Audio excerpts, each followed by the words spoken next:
It's Mr. Whiskers and his friends.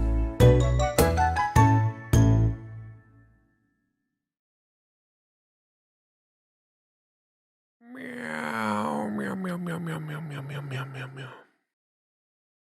Meow, meow, meow, meow, meow, meow, meow, meow, meow, meow.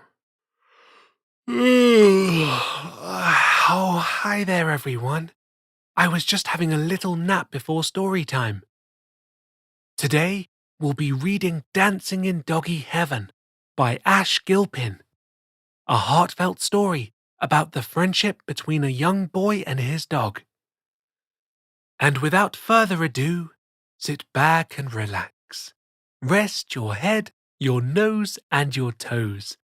Open your eyes and open your ears. Put on a smile and enjoy the show.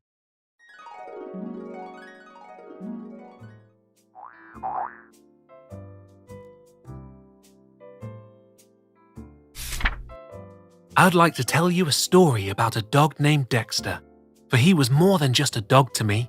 He was my best friend. It all started in the summer of '88. I had just returned home from summer camp when I was greeted at the door by a tongue that went on for miles and a tail that didn't know when to quit. He was the cutest thing on four paws as ever I had laid eyes on, and he was all mine. The two of us became an inseparable pair, would take off on adventures around town, exploring the wilderness and parts unknown. There wasn't a stone we passed that didn't go unturned. I'd show him how to fish down by the local quarry.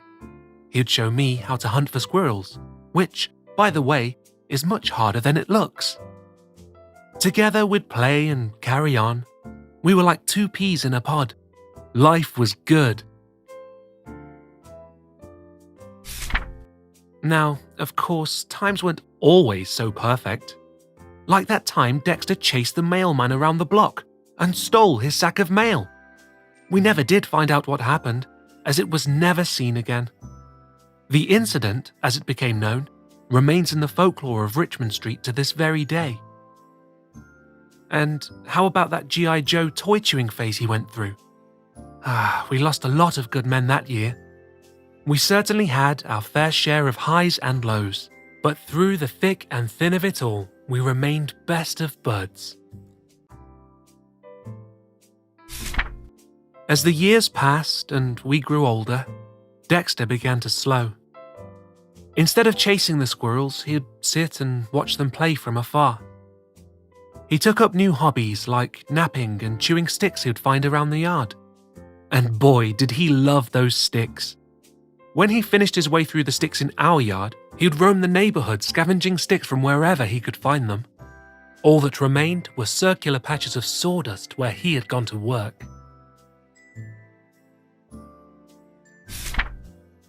At night, we'd lay in bed and watch TV. He'd curl up alongside me and use my lap for which to rest his head.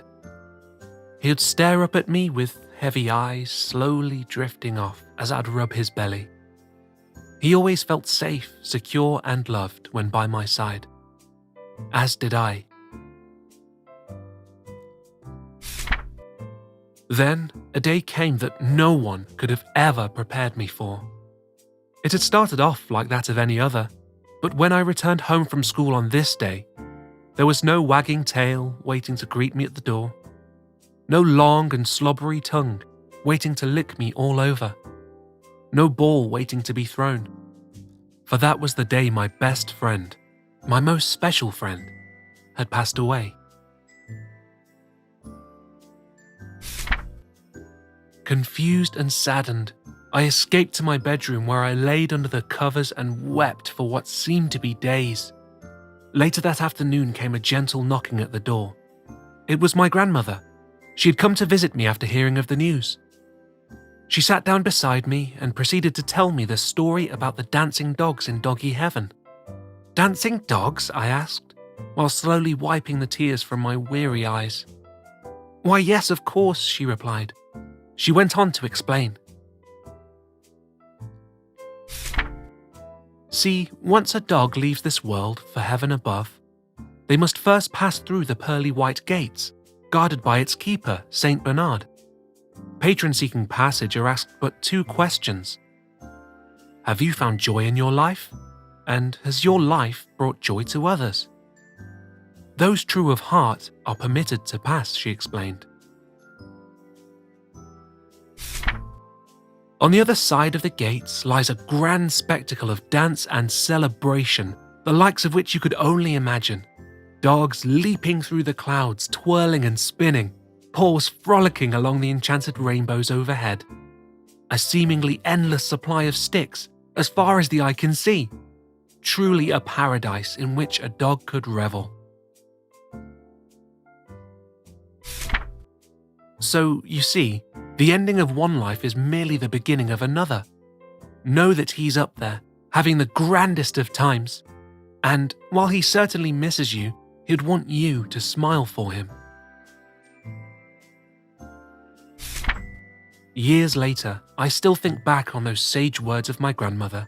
As I look to the sky above, I catch myself thinking of Dexter, twirling about, practicing his grand jeté, while dancing in the clouds of doggy heaven.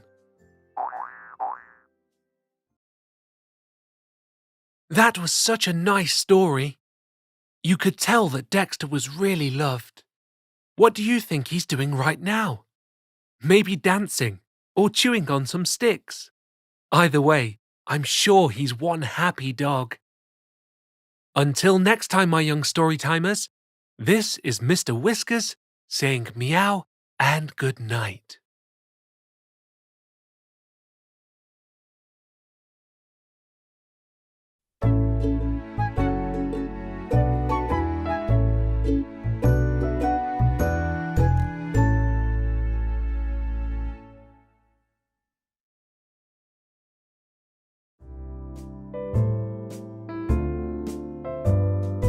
Hello everyone, Mr. Whiskers here.